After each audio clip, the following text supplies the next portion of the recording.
Welcome back to the Mojo Podcast with me, Richard Stokes. I hope wherever you are, you've been able to get some sunshine on your face and take some time to just be you.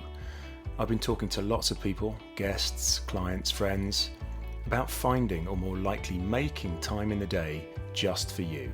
And being yourself was a subject last time out, and thank you for the generous reaction to my chat with the wonderful Mark Shaler.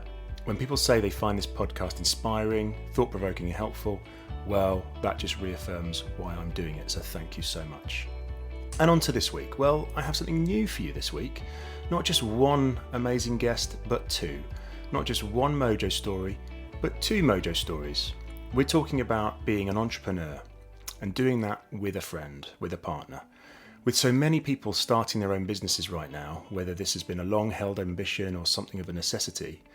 Indeed, the professional women's network Albright found that 1 in 4 women were planning to start their own business and 61% of women were planning a major career change. So for many reasons, I wanted to explore the entrepreneurial mindset and the mojo required, in my guest case, to leave behind what looked like some of the best jobs in the world, to start from scratch and to build a new brand. Steph Jordan and Tim Etherington-Judge are the co-founders of Avallen, a Calvados from Normandy in France. They have each had stellar careers in the drinks industry, working hard, rising up the ranks in huge global entities such as Diageo. Steph was the global brand ambassador for Tanqueray Gin, and Tim did the same job for Bullet Whiskey. On paper, these were amazing roles. They were flying first class around the world, staying in 5-star hotels, drinking in the world's best bars and eating in great restaurants. But the food they needed for their souls was missing. They found they had to almost fake their mojo to make sure it was a 10 at all times, and the care they needed from the company they work for was absent. They each talk candidly about their work life and the lack of balance, and Tim shares a highly personal account of what led him to make change. So there is a content warning here, as this episode does contain references to suicide. We go deep on this one, and both Tim and Steph speak highly transparently about their journey to setting up Avallen, why they did it, and how they have set out to do it in the right way, putting care at the core. Care for the planet and for people, and how this brand is a wonderful combination of both of them, of their experience, passion, and personality. And being who they are, and working as they work, they share an abundance of tips for budding entrepreneurs. There are so many lessons in here that I just know you're going to benefit from. So thank you to Tim and Steph for joining me, especially as this was mid-apple harvest in Normandy, so a really busy time. And clearly a key time for a product that contains only apple, water, and time. And in that, there's a lesson for all of us, I think. The sense of we reap what we sow, and how much we need to take care of what you plant now, as you will harvest this later. I love this conversation. Of course, as a three-way chat, we occasionally talked over each other, but it really flows, as does the Cornish rain on the roof of Tim's studio at one point, but it's very atmospheric. And, dear listener, myself, Tim and Steph decided we wanted to give something back given this entrepreneurial story. So, please listen all the way through the episode to the outro for details of an offer. From me, I'm offering a free 90-minute business coaching session to anyone starting out their entrepreneurial journey. And Tim and Steph are also offering out a bottle of wonderful Avallen too. And having tasted it, it's bloody amazing. So enjoy the episode and do listen out for that offer at the end. And as ever, please do remember to share this episode with your friends, leave a 5-star rating, and write that short review on Apple Podcasts. Over to the episode.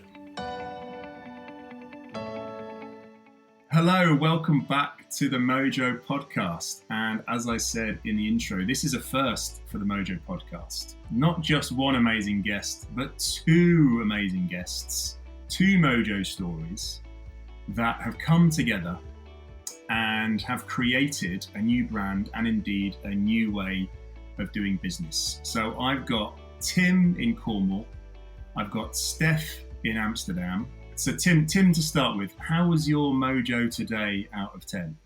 I would say today out of 10, probably about a 6.3.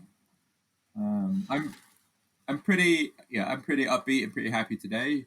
But because I was on a webinar in the US at 3 a.m. this morning, and I got to bed at about 5, and then was up again at 9. So I haven't had enough sleep. And as we'll discuss later, sleep is one of the things that I am pretty anal about when it comes to maintaining my mojo and my overall health.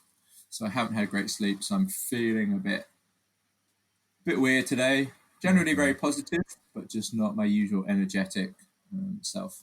Right, so a bit jaded from an enforced late night, and we're just saying that was because an event that is usually obviously run in real life, face to face, but taking place remotely, like so many events these days. Yeah, absolutely. So it's Tales of the Cocktail, which is normally one of the world's biggest drinks festivals, held in New Orleans every year in July.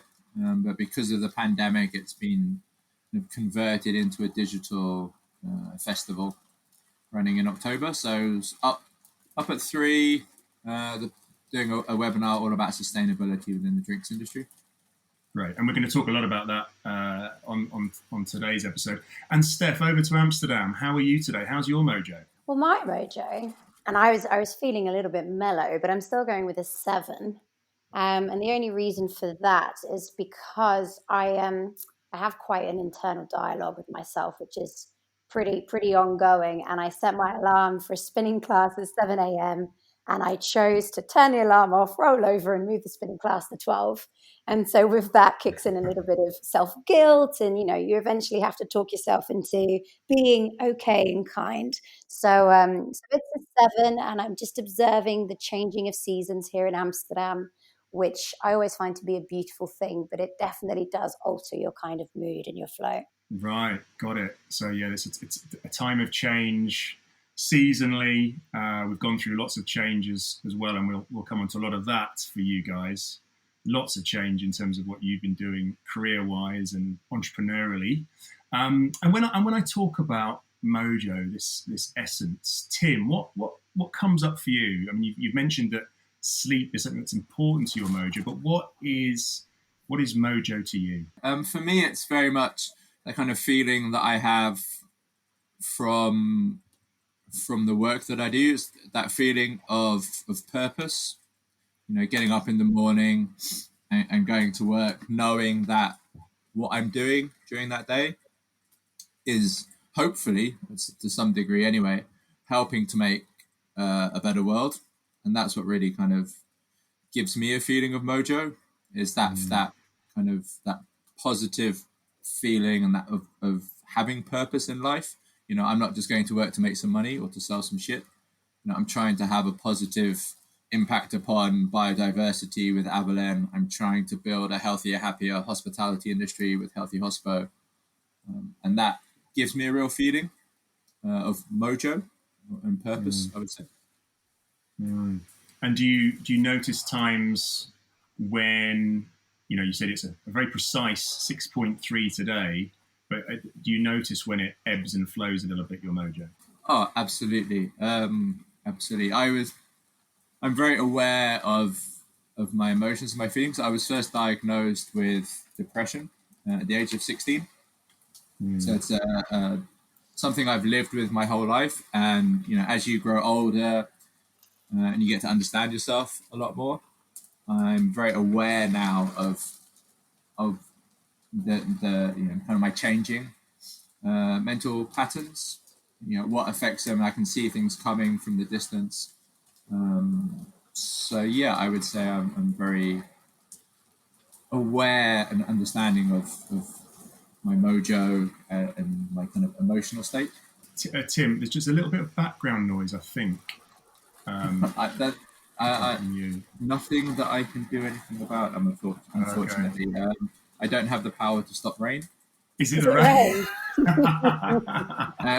And just to the listeners, I'm actually sitting in a shed at the bottom of the garden. So since lockdown, I've moved back to our family home, and we've set up an office at the end of the garden in one of the old sheds, which has been fantastic and a great way to separate work from life.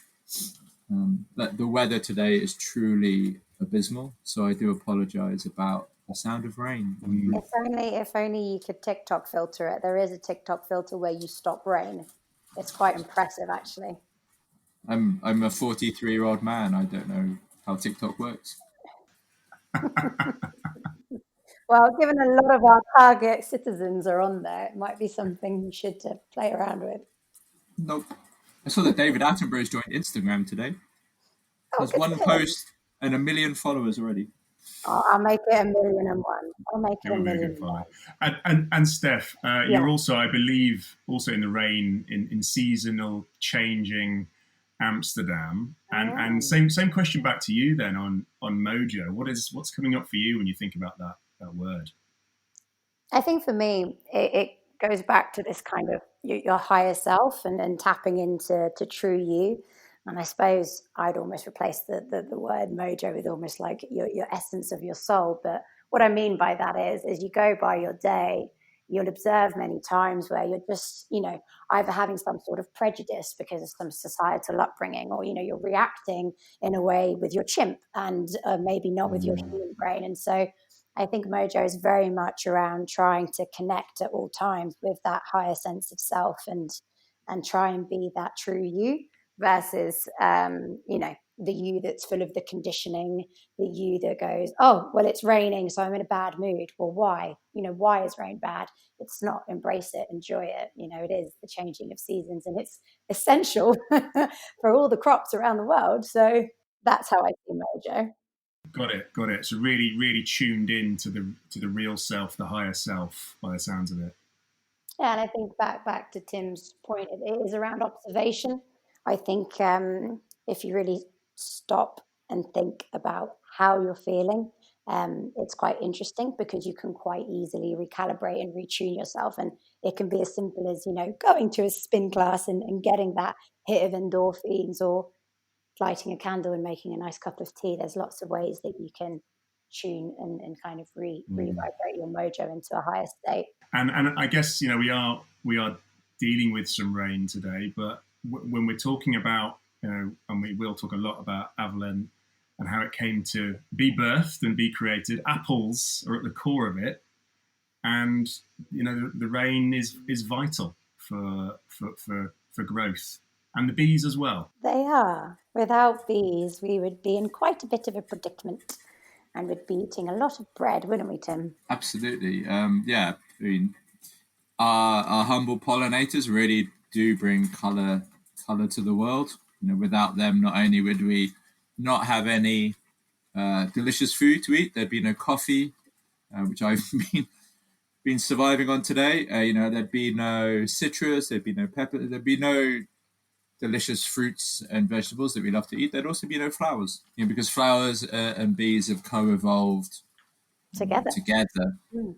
And without one, there isn't the other. There was a time in Earth's history, if you go back millions of years, when there was a world full of vegetation and plants, but there were no flowers because there were no insects.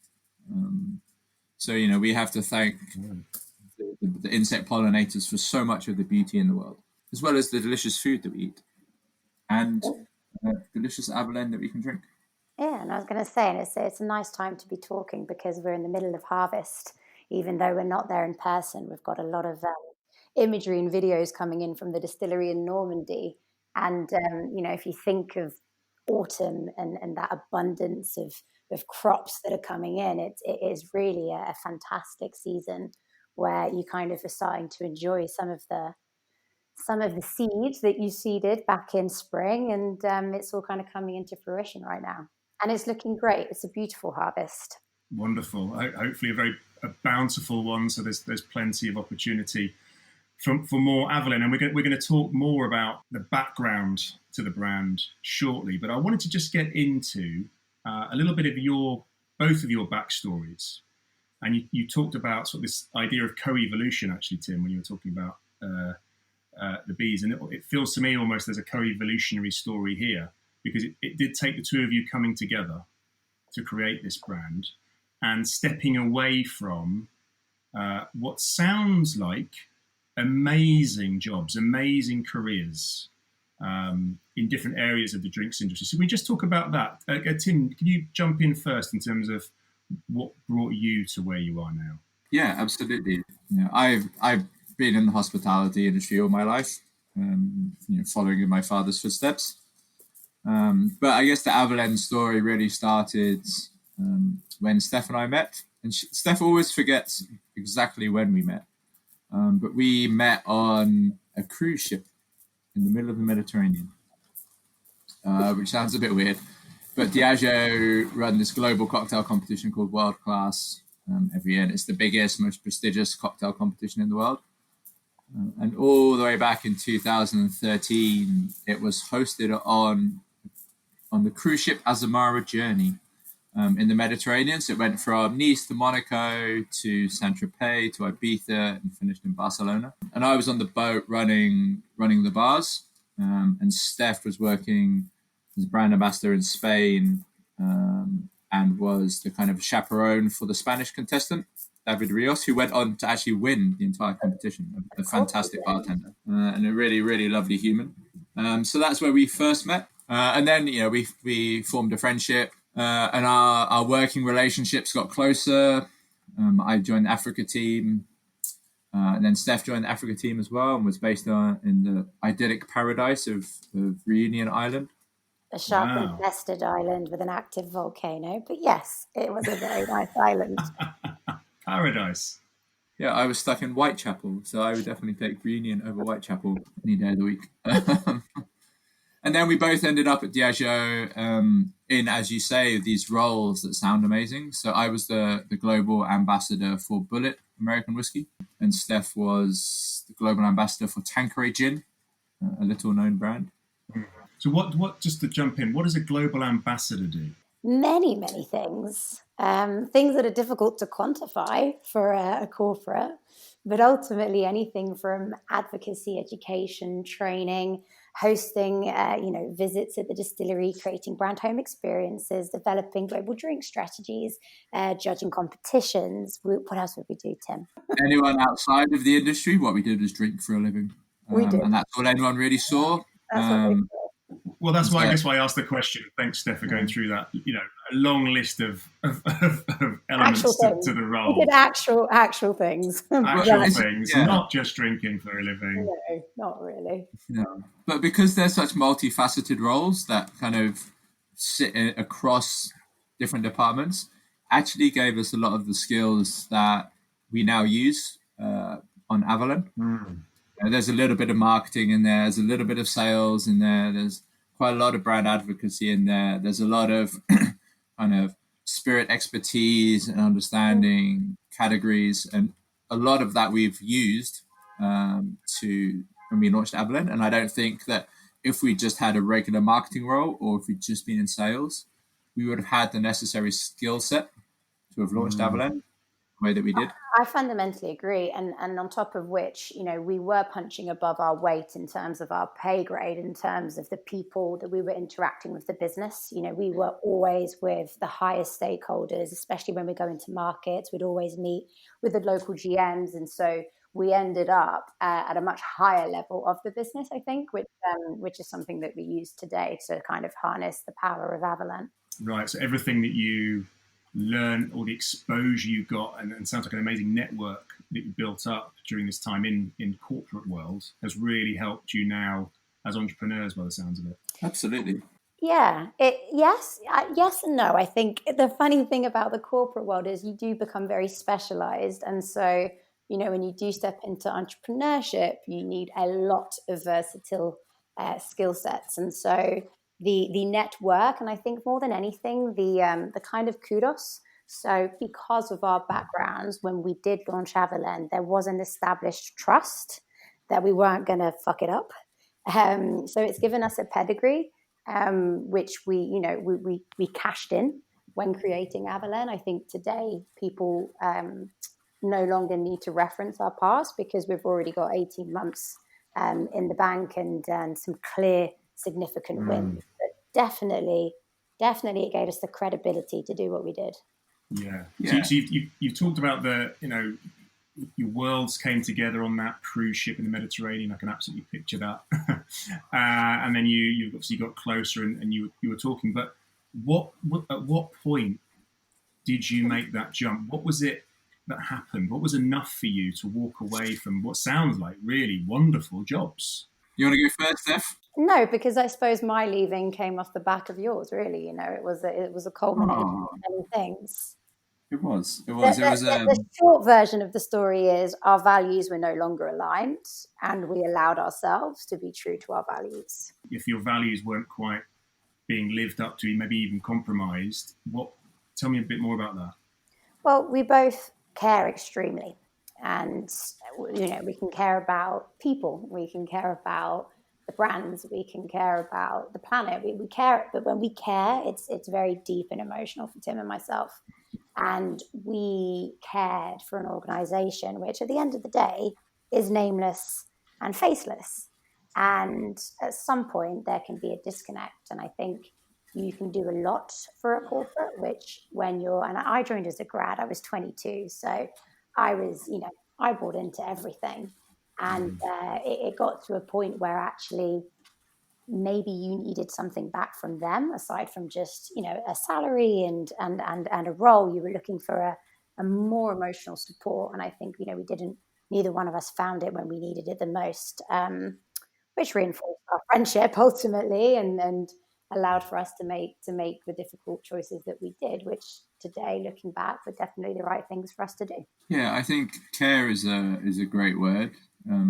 There's always a temptation to look at corporations as these big faceless, soulless beasts, but they are filled with people, and I think that you don't leave a company, you leave people.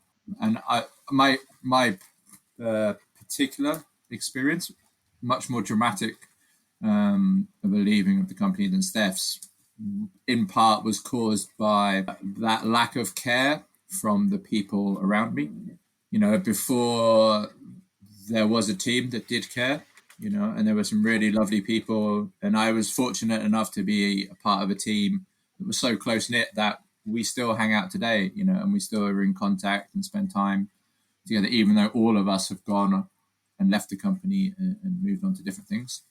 But it was that lack of care that really, for me personally, was the straw that broke my back.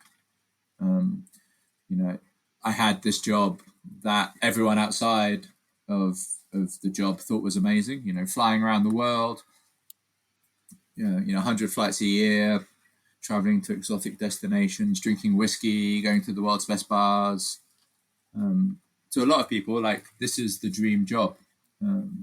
But from the inside, it's 250 days of the year away from home, semi-permanently jet lagged, terrible nutrition because you're always eating in restaurants or getting room service, complete lack of exercise because you're always tired. Then the loneliness and isolation with those roles, because whilst you're meeting lots of people and you're being very social, you are not getting what you really need, the food you need for your soul, which is kind of really, really strong, close friends, because you're always away and they start forgetting about you. And then when you're always on, you must always be at 10 mojo. Your mojo is 10. Always. Right. Yeah. So you go from this, when you're in market and you're seeing people, you have to be at a 10, and then when you get back to your hotel room, you just crash. So it's this constant up, down. Fake mojo, by the sounds of it, or Very having to fake it. Yeah, absolutely. We used to call it putting the mask on. And then when the internal team was broken apart and stopped caring, that's when it all fell apart for me. So 2016 in November, the Athens Bar Show. It was the end of a really busy year. Biggest year I'd had of travel, kind of flitting back and forth across continents. There was some personal stuff going on as well in my life, and that lack of that care from within the company had completely disappeared. So the bar show in Athens, I went to do my talk on bourbon to the bartenders. Then went back to my hotel room and tried to commit suicide. with a bottle of whiskey and prescription painkillers. And that was my rock bottom. That was my complete loss of hope in the future. And also the moment that really changed my life for the better, because getting through that period and beginning to talk publicly about my struggles with my mental health and also with the industry, and the way that the industry pushes you and what we expect, and just this kind of toxic masculine culture that we have, and how it pushed me to the point of trying to end my life. And I guess I did that needed what I needed from that public display of emotion was lots of messages of love and support from people to try and kind of lift me out of this kind of phase I was in.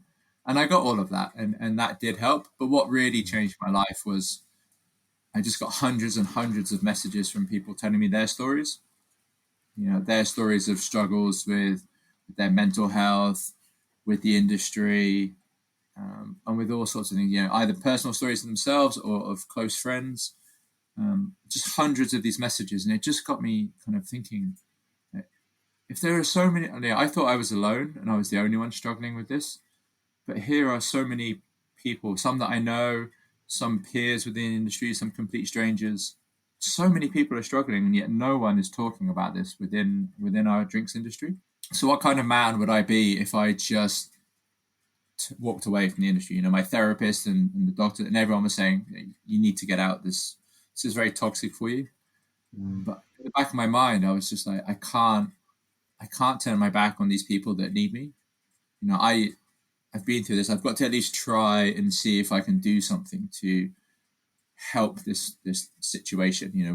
We keep losing people to suicide within the industry, or to burnout, or to alcohol related deaths, and it shouldn't be this way. People shouldn't risk their lives and risk their health simply to make drinks or to cook food for people. We're not saving lives in hospitality. We're just trying to make other people's lives a little bit happier and more enjoyable. And you shouldn't have to risk your health just to do that. So that was a real kind of turning point for me that made me step away from Diageo, where I wasn't really myself. It was a period of time when I wasn't being true to myself. I was chasing this kind of glamorous job and this glitzy jet set lifestyle, and I wasn't being me. Wasn't being true to my core values. So leaving Diageo and starting this not-for-profit called Healthy Hospo really was kind of like me trying to reconnect with something internally that's very, very important to who I am as a person. Well, Tim, thank you for sharing that deeply personal, very honest story, and thank you. I don't work in hospitality, but thank you for not walking away as you could have from the industry and doing something obviously very much for good and helping. I couldn't have done it any other way, and it's it also helps me, because it does give me that purpose when I wake up every morning. It helps get me out of bed. It helps maintain my mojo and feel like that I have a place in the world, rather than just flogging someone else's booze for a big company so shareholders can make some money. And I guess this is the bit I said right up top about, you've come together to create this new brand, and you're doing it in a new way. So Steph, can you tell us a little bit about that? So this is not just another spirits brand, but you are doing this in quite a different way, aren't you? So I think when it comes to creating Avallen, this is where there really is that collaboration between Tim and myself. Ultimately, as per Tim's explanation, he wasn't being true to himself, and that was definitely true for me. And it took a while to kind of reformat and allow myself to be me. And I never really talk much about it, and then this won't be the forum to do so, but there is something very difficult about being a woman in those roles, especially in spirits. And On top of which, my hashtag is drinking out loud. I am a loud half Colombian Latina lady, and I'm very vocal and very opinionated, and that also can have some. That's the truth. So I think what happened was when I left, I actually did a stint with another drink startup, which was a Colombian rum brand called Leche, and I very quickly realized how different startup universe was from a corporate. You lose your ways of working, you lose that the professionalism and the incredibly smart and talented but well-trained people that you work with in the corporate. So when you're in a startup environment, it's very different, and it is also very challenging. And I realized very soon on with this startup that I was going to have to give it absolutely everything and check in, all of my social currency, my entire network, put my image up again for another brand. And that wasn't right. So I needed to quickly retune, recalibrate, and find a way forward for myself. And then I started going down the route of wanting to set up my own brand. And then I was in a whole kind of, I was raised in Burgundy, so I was down in France with my parents, and I was back into my wonderful world of wine, which was my first love.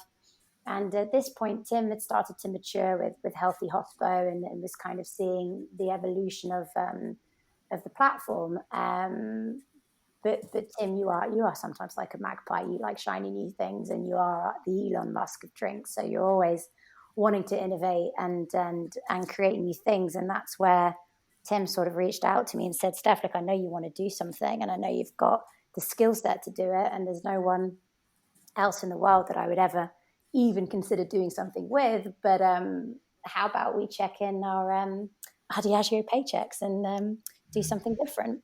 And so we quickly worked out how much we had, which wasn't that much, but we put them together and it became a little bit more.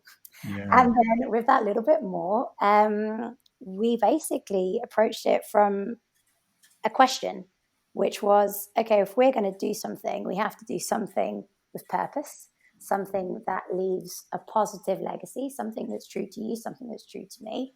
And we started kind of mapping this all out and asking all the various questions. And the sort of short version is we ended up in some orchards in Normandy. I was, yapping around French and trying to work out how we could find a distiller to work with. And Tim was roaming around the orchards looking at the bees, and we just trying to find some vegan food. Trying to find some vegan food in France. Every restaurant. Not easy. Not easy. Which I would phone ahead and specifically request, and then he would still end up with eggs and mayonnaise. Yeah, it's such a difficult moment to describe because it just happened.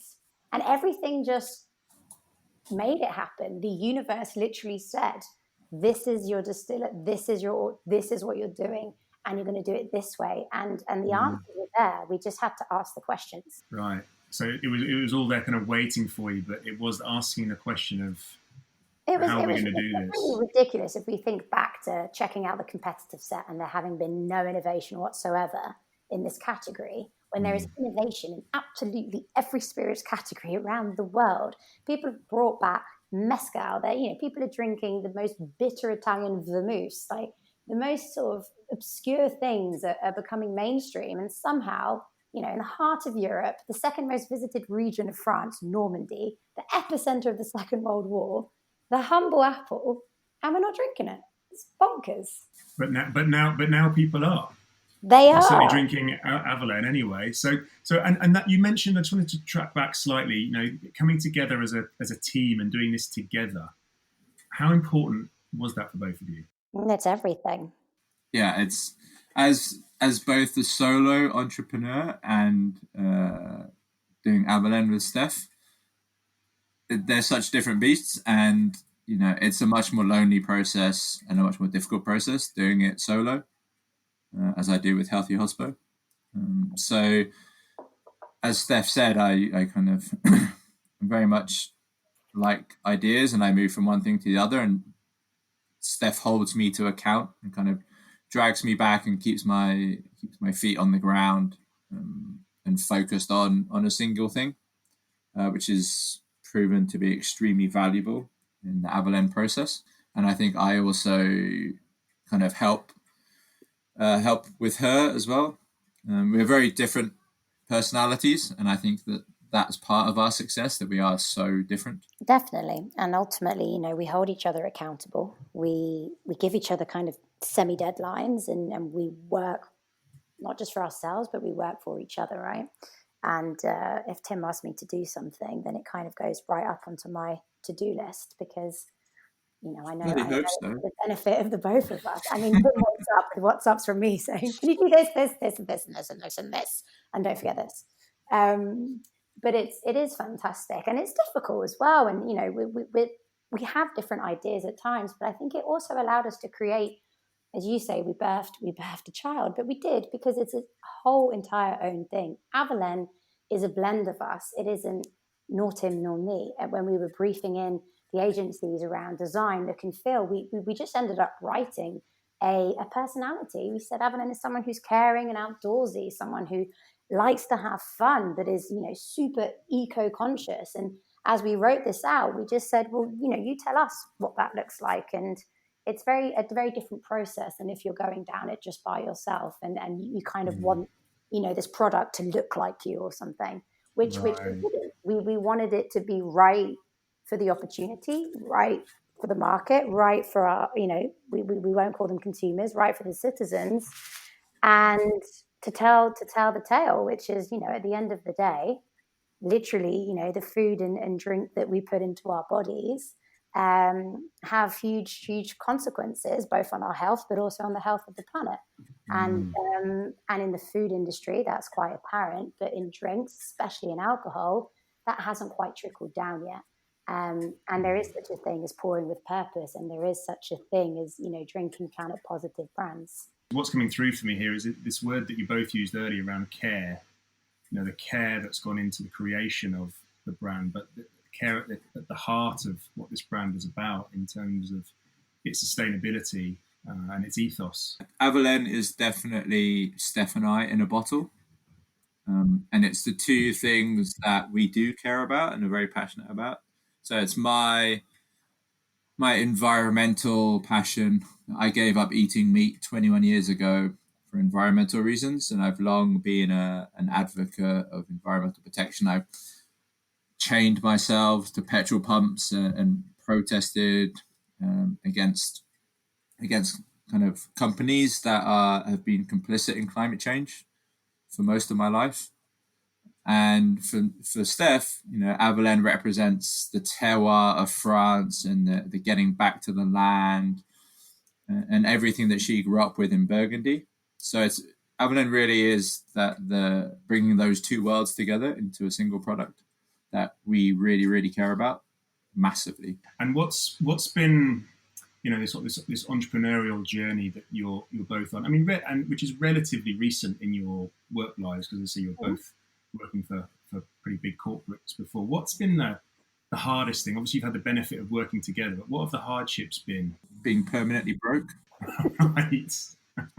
I think hardships are really, it's a big word. And I don't know that there have been hardships, because once you make the commitment to do this, it does become your calling. Obviously, you know, we're going through a global pandemic. Tim and I can't see each other. You know, we've had little scary moments of trying to finance the company. There's lots of you know, kind of obstacles and hurdles to jump through. But ultimately, we have gone from success to success. We've received so much positivity, like overwhelming positivity, especially at launch from the industry and our kind of colleagues and ex-colleagues, and it has just gone strength to strength. I mean, what would you say? Is that a hardship, Tim, or do we have hardship? I don't think hardship is the right word either. I would say that what it has done being an entrepreneur is definitely reframe our views of the world, of what happiness means, Definitely. of what life is all about. You know, the days at Diageo, it was about, you know, we were obsessed with how much money we earned how much money other people earned who were doing the same jobs as us. Compare yourself a lot. And how we looked, and what kind of clothes you're wearing. And now it's so different. I don't earn anywhere near the amount of money that I used to, but that's more than made up for by the fact that I have real purpose in life and real meaning going forward. And I realized that I don't need all of these things. What really makes me happy is being true to myself. That's the real kind of secret sauce of life, is being yourself as much as possible. Definitely recalibrate, what life costs. You'd go to hotels and never take soaps. Now I always take soaps. Little things, but every little matters. But it's really quite nice because I realise that I can live off quite, be quite good with money. And actually, it's really quite nice to see it stretch. And you don't throw food out, and you eat all your veggies, and you freeze your herbs, and you are really aware of the value of things. And it's not monetary, but ultimately, you still want to have a lovely, wonderful life and live in somewhere which is pretty and smells nice, and you want to eat good food and drink great drinks. And so you just have to sort of recalibrate, I think, where you spend that energy, and it's for the right reasons. I mean, personally, I think back to even the start of the journey where, I was kind of aware that I was maybe going to want to be a mum, and I'm not a mum yet. And was I going to go down that route? And I was consulting as we were setting this up, and I still consult now so that we, can keep things ticking over. But I realized with consulting, I was selling time. And if I was going to be a mum and I wanted to have a family, I'd need to hold back some of my time for them. So I couldn't have a simple equation whereby money meant time if what I wanted to take back was time. And so with Avallen, actually, by having a commodity almost, I can go to sleep and we will still sell bottles. And eventually this will grow and become big enough, and actually we can bring people in that can continue to tick it over and then free up our time to go and do the other things. So Tim wants to go save the world. I'd like to grow a couple of nice cute bears, but that's what it's about. I think it is really creating something that allows you to do the other great things that you want to do with your life. Got it. So it's almost this ability, or the win here is just reframing your life the way you want it to be. And the other big thing that's coming up from here is the power of perspective that you've both got because of all the experiences you've had before this. So if you'd gone into creating Avallen, I don't know, when you were 25, you'd probably feel quite different about, and I appreciate hardship was not the right word, but the challenges that are put in front of you versus, all the previous work experience you've had. And it's all, as I said, now the perspective you've got is probably very rich and very helpful. Is that fair? That's really vital. And I still am the sort of person that will go down every single sort of trodden path just to double check if it's the right thing to do. So I bought a house, and I can assure you, I don't think it's the right thing to do. I think it's a total trick, this whole mortgage game. But I had to do it. I had to check for myself. Now I've done it. I have an opinion. And, I might pivot and do things differently in the future. But we did it. We did the big gig, right? We traveled the world. We were in first class. We did all the bright lights. And so, great. Now we can go down another route and actually feel totally, I suppose, at ease, like that we're not missing out on things. And that might not be everyone's way of doing it. But I think I personally like to double check the trodden path and just be sure that, cool, that's not for me. And then I'll go find a new way to do it. So on that theme, the trodden path, because the way I see you doing this, you're definitely playing a different game here in terms of how you're working in the spirits industry, which is obviously huge, it's colossal, but you're doing it your way. I just wanted to touch on some of the things that you're doing that's very different, perhaps, to the way a corporate might do this, in terms of the collaborations that you've got into, how you use networks, building community, all of this that I think might throw up some ideas for people. I'm not saying people are all going to be launching spirit brands, but we're all thinking maybe of doing something a little bit differently. So I think one thing that's been really important to us is that working for a big corporate taught us how things are done well. Perhaps more importantly, it taught us how corporates do things badly, and how working as entrepreneurs we can do things differently. There are a lot. You're working for a big corporate, you are very tightly constrained by that's how things are done. This is how we do things at that company. And often you kind of sit and go like, well, that seems like a really stupid way to do this. So then when you leave, you've got all of these ideas in your head of like, well, that's a really stupid way to do that, and that doesn't work. So if we try and do it this way and try and do it that way, and I think that's probably been more valuable to us.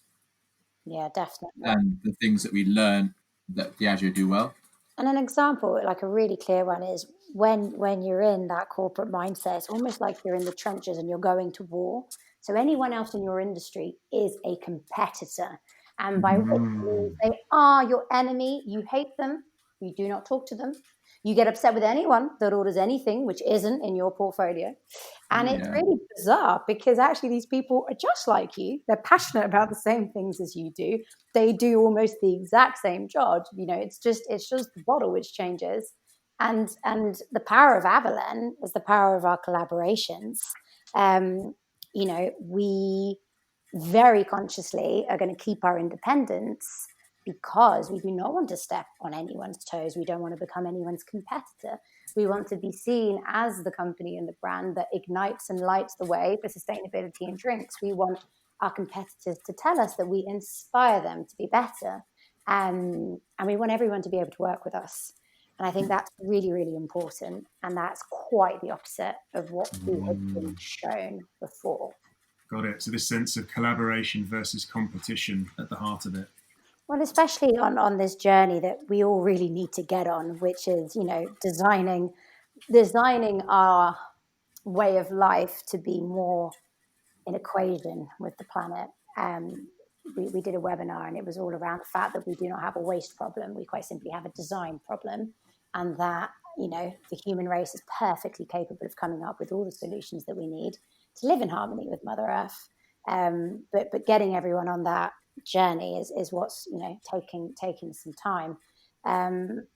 But yeah, I mean, the collaboration piece, you hear it more and more and more whenever you look at any industry that is looking to have a positive impact.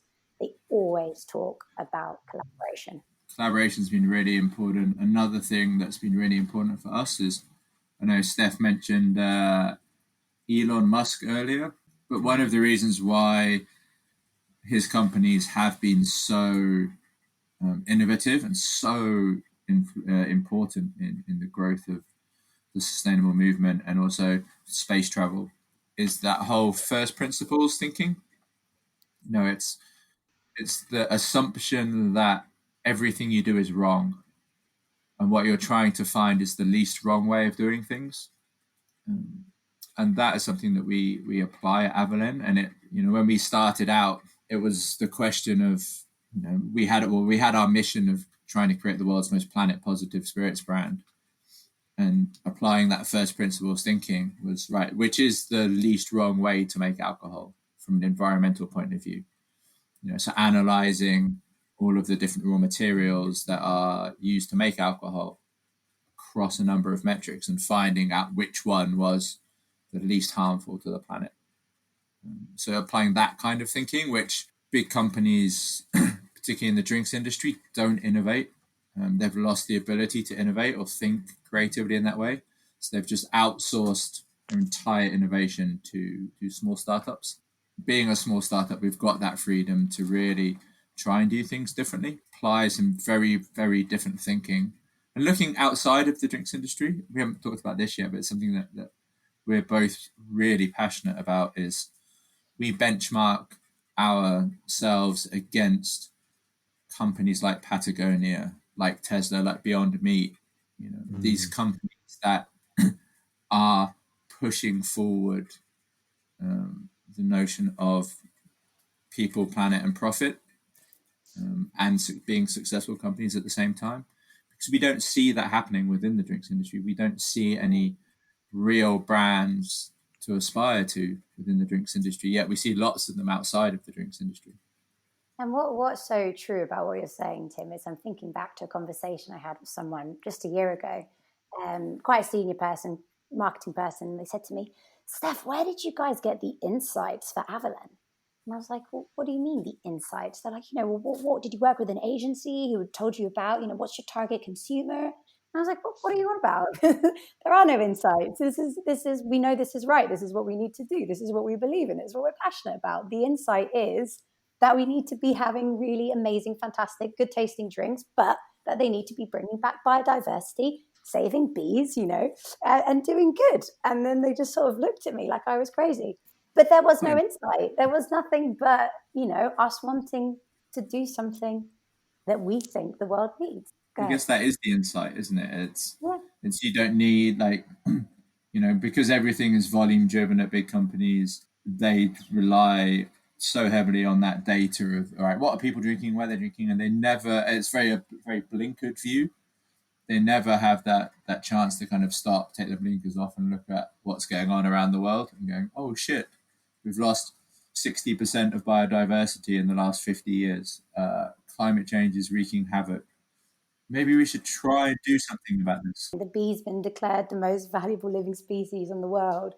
It's not, and these are headlines that are making the front page news, but somehow they were being ignored. Another thing that we do, and I love, is our transparency values.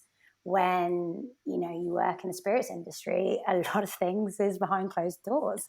And it's quite funny because we live in a world whereby people can find out absolutely anything. And a lot of people actively try and call you out. And so for us, transparency was number one. So we work for blockchain technology. Our lab analysis is available for anyone to see. We've just built in a QR code on our labels, which are made from recycled apple pulp, so that you can very quickly find out that we are made of nothing but apples, water, and thyme. But you absolutely don't have to take our word for it. We have a third-party verification system and an amazing partner company called Provenance that will certify that for you. On the energy behind this, obviously, a lot of it comes, and you've talked about the passion behind your purpose to do this differently. What advice would you give to other people who are thinking, I slightly touched on this earlier, about there are more people either choosing an entrepreneurial route or maybe even being slightly forced to choose an entrepreneurial route because obviously in this year especially, a lot of roles are being made redundant, etc. What tips would you give people who are thinking about something? They're probably very nervous about it. There's some barriers in the way. What would your tips be to get started? So I always like to pull out a Michael Jordan quote when I'm asked this question. And it's probably his most famous quote of, you miss 100% of the shots that you don't take. We've spoken to people, and I've got personal friends that have wanted to become an entrepreneur, wanted to do their own thing for such a long time. And even for me and Steph, we talked about it for a long time, but never took that leap. But once we took the leap and we started something, so why didn't we do this before? Just go for it. Don't wait until you've got the most perfect product, because it will never be perfect. Launch your company, get it out there, and then follow the kind of the tech world and do that iteration. So you have a product, but you're constantly trying to improve the product. It's what we do at Avallen. Every day, we tell people how long it took us to go from ideation, knowing that we wanted to do something, to launching the product, which was about 9 months, which is unheard of in the drinks industry. And people go, well, how did you do it so quickly? And it's just like, well, we made the decision and we just went with it. And we launched a product that we knew was great. Is it perfect? No, not by a million miles. But it's out there in the world, and now it's out there in the world. That gives us the chance to constantly improve it. We've just redesigned the label. We've redesigned the website. We are now in a position where we can do our life cycle carbon analysis, so we can start to improve our environmental performance. So every day, Avallen is getting better and better. And this is the philosophy that is used in the tech world, because software is easily updatable. You can wait too long, and then you may miss the opportunity. So just do it. That's stolen from someone else, Tim. But everything Tim says, I think, is bang on. And actually, sometimes being pushed out is a good thing. In nature, plants thrive the most when there's a little bit of a struggle, right? The roots have to dig deeper to find water, and that's when some of the magic happens. So I think that's an important thing to consider. For me, my kind of thinking around this is, if you are going to do anything, don't just do it because you want to do it. Like, please try and consider that, there is a legacy to be had. And if you can do something which will have a positive impact and will do some form of good and will help the next person, and whether you just impact one person or 1,000 or 1,000,000, but please try and think about, that side to it. Because again, like, if every human was able to tap into their talent and do something positive for humanity, we would be living in the most incredibly fantastic place. So I think with entrepreneurship comes also grave responsibility. And I always remember when we were having panic attacks along the way, Tim would say, "Don't worry, the bees will take care of us. We're taking care of the bees will take care of us." But there was something true in that, because what we are doing is greater than just, what we want to do. The energy will protect you and keep you safe, I think, through the storm. It's a lovely sentiment. So thank you both for sharing, the story of how you came to create Avallen and everything that's going on for you, this wonderful advice that's come out. Just before we finish, I always like to ask guests for maybe it's 3 things that you're doing on a daily basis that's really important to keep your mojo high. Tim, I'm going to start with you because you've already mentioned one, which is sleep. What else are you doing? Sleep is number one. It's our human recovery system. It's absolutely vital to me to make sure that I get my required sleep. Second one is definitely exercise. We were chatting just before about how important exercise is to me. It's something that I've always used to help manage my mental health, and it's always been a consistent part of my daily routine. So being on the bike is my preferred method of getting sweaty. So if I can get out on one of my bikes or running, is really powerful. So those are 2 really, really big ones for me. And I guess the third one is probably around mindfulness, and it's that taking a little bit of time every day for myself, just to sit down, get away from all distractions, do some breath work, meditation, and just reconnect with myself. Because for the rest of the day, I'm giving my time to other people. So having that time every morning just for me is massively important. I think the first thing I do every day is getting out of my own head. And getting out of my own head can be anything. It can be through exercise, through meditation. I'm obsessed with the voice of Deepak Chopra. But really that routine of, as I say, kind of tuning my mojo and understanding that I have the control over my mood, I think is really important. Especially as a woman that has hormones, being flung at her left, right, and center. It's that bit harder sometimes to step back and observe and get out of your head. So it's something that I do constantly. Another thing for me is I was raised in the countryside in the rolling hills of the Beaujolais, and I now live in a city. And Amsterdam is a nice city. It is a green city, but I really, really, really need green things around me. So I have to get out for a walk. And if it's pissing it with rain like today, then, just taking some time to water my plants is quite a ritual for me. Watching them grow and seeing their new leaves and how it just bizarre and bonkers nature is, tends to be really, really healing. And the last one would be to connect with a loved one. I need people, and I need, to share that kind of connection, whether that's with my family or close friends. So if I do those three things every day, I tend to feel like I'm a good version of me. Guys, Tim, Steph, the creators of Avallen, the wonderful Calvados brand that's coming hopefully to a bar near you soon.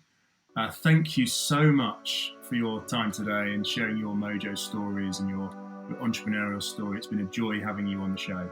Thank you very much for hosting us.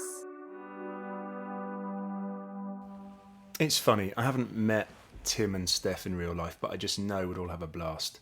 So I'm really hoping we can meet up sometime in Ibiza in the near future, enjoy a lovely drink together.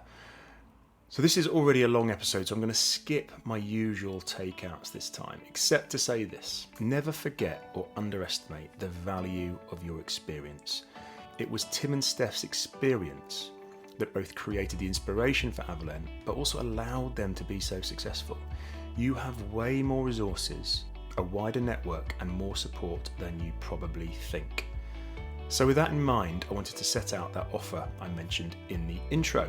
I'm increasingly coaching more clients who have walked away from corporate careers like Tim and Steph, many of them creating new brands and startups. It's exciting, it's life-affirming, but clearly it's not easy. So some extra help is always important. For accountability, for a way to think out loud, and perhaps to think about what is the next most important thing to do. So I'm offering a free 90-minute business coaching session to anyone who has just launched or is about to launch your own thing.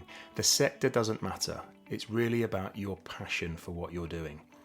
So if you're interested, please do send me a short email to the address in the show notes telling me why you'd like to grab hold of this offer. And I also mentioned that Tim and Steph are very generously giving away a bottle of lovely Avallen. And to win that, all you have to do is to write a short review for the Mojo Podcast on Apple Podcasts. It's not about being the first review or the best review. We're going to pick one at random over the next 2 weeks. And the reason we're asking about this is these reviews really help more people discover the Mojo Podcast. So thanks to Tim and Steph for helping to support that. Once you've written your review, if you can leave the same review for me on my Instagram page for this episode, then I know it's you and I'll be able to contact you. Okay, so thanks again to Tim and Steph. It was great to chat, and I know you'll do great things with Avallen and beyond. Your care for what you're doing, your mojo and your way of working will definitely overcome any challenges that come your way. I really believe that. And thank you everyone for listening to this episode. Please do share this episode with friends. Do leave that 5-star rating, and obviously to give yourself the best chance of winning a bottle of Avallen, please write a magical review on Apple Podcasts.